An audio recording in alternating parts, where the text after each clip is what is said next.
the PlayStation 5 price increase. A lot of people talking about it, handful of people making it out like it's a big deal. I don't really think it's a big deal at all. PlayStation announced today that they are increasing their prices for the PlayStation, responding to the global inflation rates pretty much everywhere except North America, or sorry, actually not United States. They are actually doing it in Canada. In Europe, you will see a jump of about 50 pounds. In the UK specifically, the jump is 30 pounds. Australia, it's about $50. Some people are losing their minds, as they tend to do, because I don't fucking know why. Do I think this sucks for some people? Sure. Like if you're on a real tight budget and you've been saving up for a PlayStation 5, assuming you can find one, yeah, there's going to be a pain in the ass. But you saved up already $500 or $300, whatever you're saving up, and suddenly you've got to wait a little bit longer to get that extra $30. I mean, do those people exist? Sure, of course. But I don't think they're in the majority of people that are going to be affected by this that are wanting to buy one of these things. So I don't really see how this is anything other for Sony than potentially bad PR look, especially because Xbox came out today and they gave a non-answer when they were asked, are you guys going to increase your price? And they were like, we are constantly evaluating our business, but our games right now remain the prices they've always been, or the prices that they are as of yesterday. So it certainly, at least at the moment, assuming Microsoft is willing to sort of say, fuck it, we'll take the hit because it's good PR and we have a lot more money in the bank than Sony, and it will allow people to continue to look at the Xbox brand as a meaningful competitor. Fuck it, take the hit.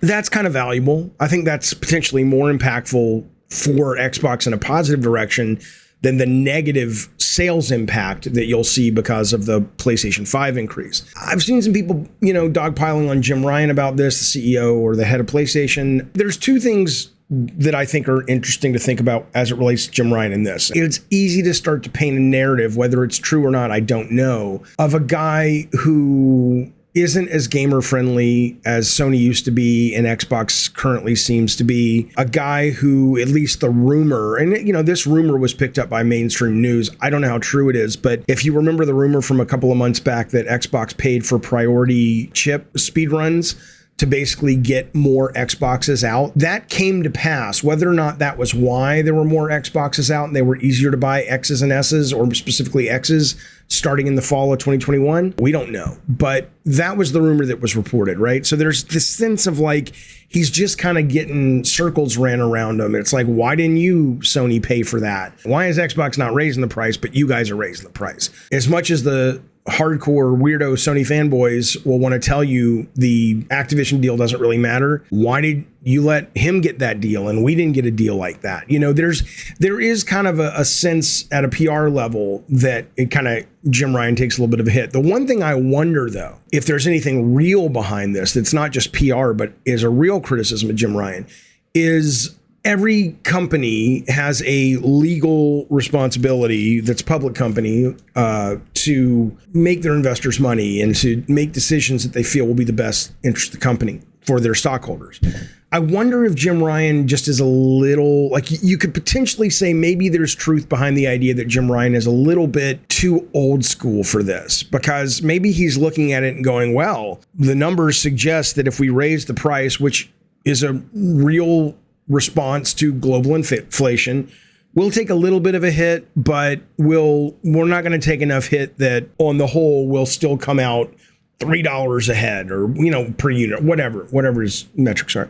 And one could argue that that's kind of a very short-term CEO perspective that doesn't really suggest an understanding of the value of the narrative in such a competitive environment as sort of the quote console wars. Yeah, you might save a couple of bucks right now, but do you have your ear to the train tracks, and when it comes to sort of your customer's mentality enough to have really judged correctly? Or is this going to actually hurt you more in the long term because people are just going to have one more reason to peel off your ecosystem and go over to Xbox or go to PC or whatever? So that may be a valid criticism of the man's ability to do the job, but that's just, I don't know. But short of that, it's just kind of PR, and Sony's making shit tons of money on PlayStation. They're doing incredibly well. I don't think anybody's sitting around going, Jim Ryan, you're terrible at this at the moment, other than the fans, right? The hardcore fanboys.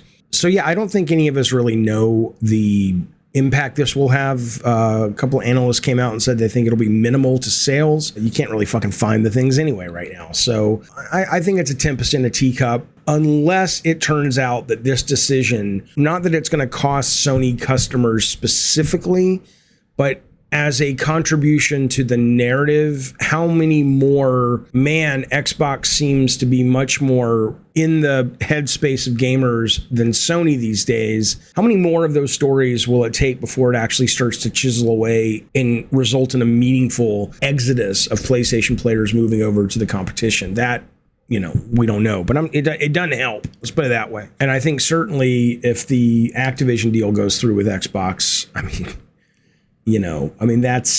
is a game over? Of course not. But it's going to be tough if Microsoft is able to take that messaging that, hey, you can get all these games everywhere, but you want to play them, quote, for free?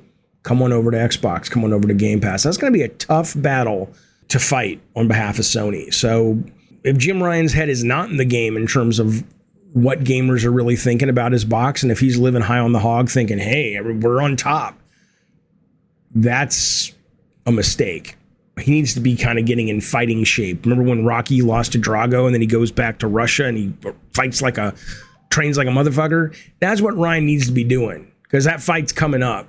And the biggest failure on his part would be if he doesn't see it. But I don't know. Maybe he sees it fine. Now I'm just imagining them fighting, literally. Who would win? Probably Phil Spencer, maybe. Who would win? Sean Layden would have won. Yeah, I think Phil Spencer would physically win. Eye of the Tiger.